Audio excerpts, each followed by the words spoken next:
Hi, I'm Matt, and welcome to another podcast from thishappyhuman.com. Life is as dear to a mute creature as it is to a man. Just as one wants happiness and fears pain, just as one wants to live and not die, so do other creatures. Many people only seem to care about their pets or the animals that they like. But if we can see more than our individual selves, then we can see the vast number of creatures who are suffering all over the world. Remember that you have a choice to help or not to help, and that is real power. If you realise this, then I think it will be easier for you to empathise with other beings and take action. The right thoughts lead to the right actions. Animals and pets play a huge part in our existence.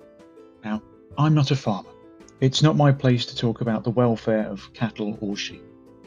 I do know a little about domestic animals, such as cats and dogs.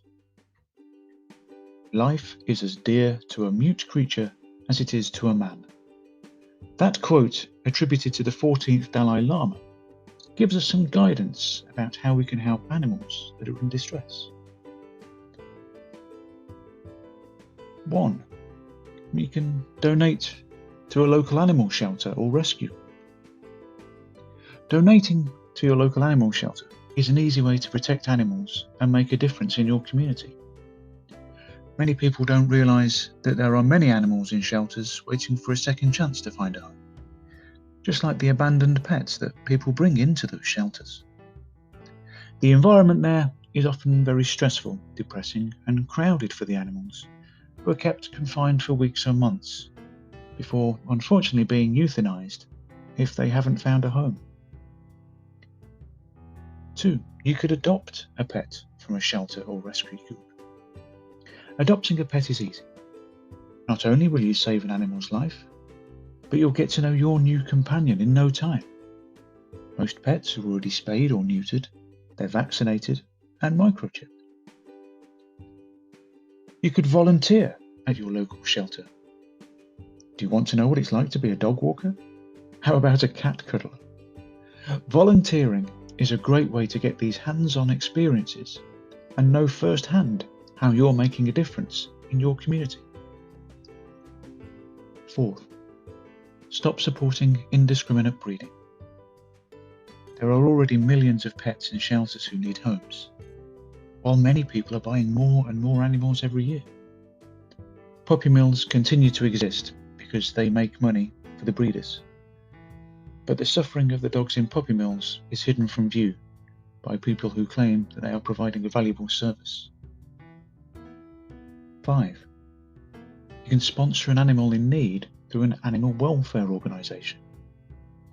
There are many ways you can help animals, and one easy way is to start by sponsoring an animal that's sponsored through a programme run by a local humane society.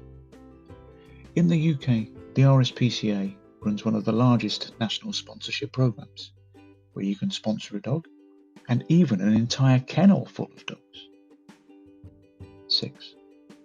Educate yourself and others about the issues that animals face every day. Now, I'm a big animal lover, but they're not always treated well by humans. So let's all get educated on the issues and make sure that we're doing our part to help. One of the first things you can do to help is to educate yourself. Once you're informed, there are many ways to get involved, from signing petitions and donating money to volunteering and working at a shelter or a sanctuary. You can start with something as simple as letter writing. We all have elected representatives that can be lobbied. 7.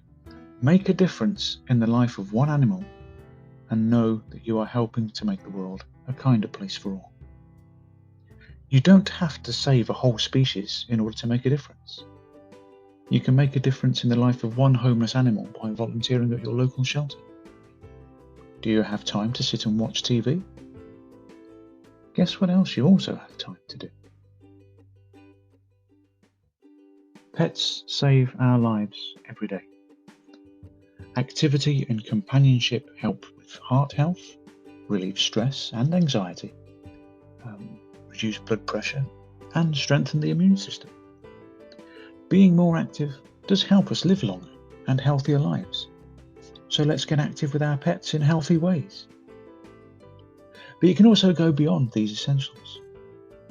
Your pet is worth more than just love and the occasional walk around the block.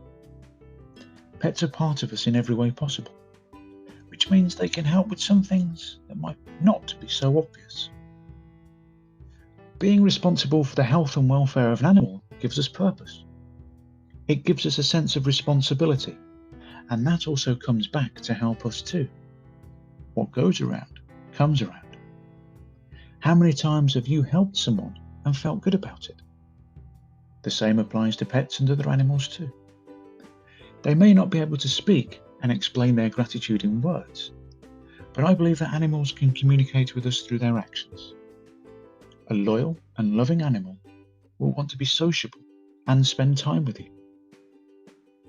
As a child, my family had a dog, and during those difficult times when my parents were going through the argumentative stages of their divorce, I had the company of a big furry Chow Chow.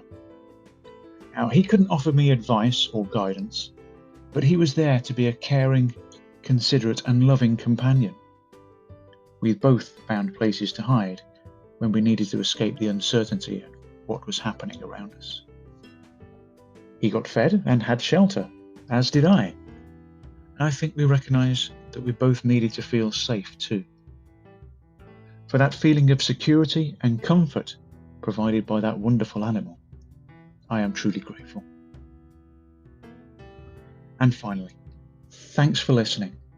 Don't forget to subscribe, follow this happy human on Twitter, and leave comments.